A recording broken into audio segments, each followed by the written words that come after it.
Injil Matius pasal 22. Dan Yesus menjawab dan berbicara kepada mereka lagi dalam parabel-parabel dan berkata, "Kerajaan surga adalah seperti seorang raja tertentu yang mengadakan pernikahan untuk putranya dan menyuruh hamba-hambanya untuk memanggil mereka yang diundang ke pernikahan itu, dan orang-orang itu tidak mau datang. Lagi, ia menyuruh hamba-hamba lain dengan berkata, 'Beritahulah mereka yang diundang, lihatlah, aku sudah mempersiapkan makan malamku. Lembu-lembuku dan anak-anak lembu tambunku sudah disembelih, dan segalanya sudah siap. Datanglah kepada pernikahan ini.'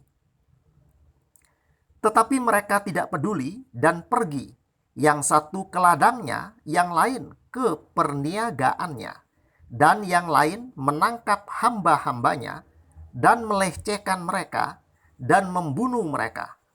Tetapi ketika raja itu mendengar tentangnya, ia murka, dan ia mengutus tentara-tentaranya dan membinasakan pembunuh-pembunuh itu dan membakar kota mereka. Lalu berkatalah ia kepada hamba-hambanya, 'Pernikahan sudah siap, tetapi mereka yang diundang tidak layak. Oleh karena itu, pergilah kamu ke jalan-jalan, dan sebanyak orang yang kamu temukan, undanglah ke pernikahan ini.' Jadi hamba-hamba itu keluar ke jalan-jalan dan mengumpulkan sebanyak orang yang mereka temukan, yang buruk maupun yang baik, dan pernikahan itu dipenuhi dengan tamu.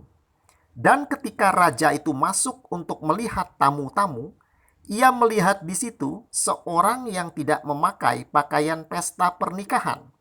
Dan ia berkata kepadanya, 'Teman, bagaimanakah engkau masuk tanpa mempunyai pakaian pesta pernikahan?' Dan ia terdiam. Lalu berkatalah raja itu kepada hamba-hambanya, 'Ikatlah kaki dan tangannya, dan bawalah dia keluar, dan lemparkanlah dia ke dalam kegelapan yang paling luar, dan akan ada ratapan dan kertakan gigi. Karena banyak orang dipanggil, tetapi sedikit yang dipilih.' Lalu pergilah orang-orang Farisi dan bersekongkol bagaimana mereka dapat menjeratnya dalam ucapannya.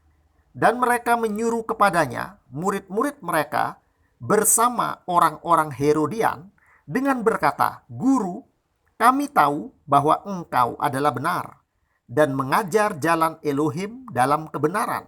Juga engkau tidak peduli tentang siapapun, karena engkau tidak memandang muka manusia. Oleh karena itu, beritahulah kami, apakah pendapat engkau? Apakah sah membayar upeti kepada kaisar atau tidak?'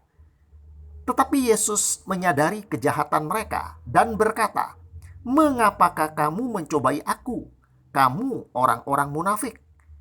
Perlihatkanlah kepadaku uang upeti itu.' Dan mereka membawa kepadanya sekeping dinar.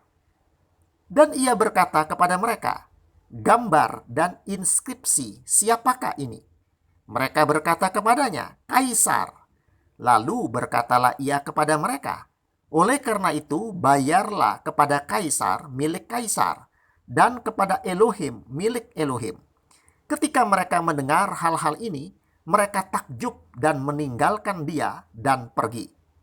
Hari yang sama itu, datanglah kepadanya orang-orang Saduki yang mengatakan bahwa tidak ada kebangkitan, dan menanyai dia dengan berkata, 'Guru, Musa berkata, jikalau seseorang mati dengan tidak mempunyai anak-anak, maka saudaranya akan menikahi istrinya dan membangkitkan benih keturunan bagi saudaranya. Adapun pernah ada bersama kami 7 saudara, dan yang pertama sesudah ia menikah, ia mati dengan tidak mempunyai benih keturunan dan meninggalkan istrinya kepada saudaranya.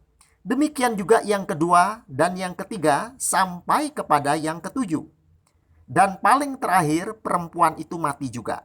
Oleh karena itu, dalam kebangkitan, istri siapakah ia dari ketujuh itu? Karena mereka semua pernah memiliki dia. Yesus menjawab dan berkata kepada mereka, "Kamu keliru dengan tidak mengetahui tulisan-tulisan kudus maupun kekuasaan Elohim. Karena dalam kebangkitan mereka tidak menikah maupun tidak dinikahkan, tetapi adalah seperti malaikat-malaikat Elohim di sorga. Tetapi berhubungan dengan kebangkitan orang-orang mati, tidak pernahkah kamu membaca apa yang dikatakan kepadamu oleh Elohim dengan berkata, Akulah Elohim Abraham dan Elohim Ishak dan Elohim Yakub. Elohim bukanlah Elohim bagi orang-orang yang mati, melainkan bagi yang hidup." Dan ketika kerumunan mendengar itu, mereka takjub pada ajarannya. Tetapi ketika orang-orang Farisi mendengar bahwa ia membungkam orang-orang Saduki, mereka berkumpul bersama-sama. Lalu satu dari mereka yang adalah seorang ahli hukum bertanya dengan mencobainya dan berkata, "Guru, perintah manakah yang terbesar dalam hukum?" Yesus berkata kepadanya, "Kasihilah Tuhan Elohim engkau dengan segenap hati engkau dan dengan segenap jiwa engkau dan dengan segenap pikiran engkau." Itu adalah perintah yang pertama dan terbesar. Dan yang kedua adalah seperti yang pertama itu.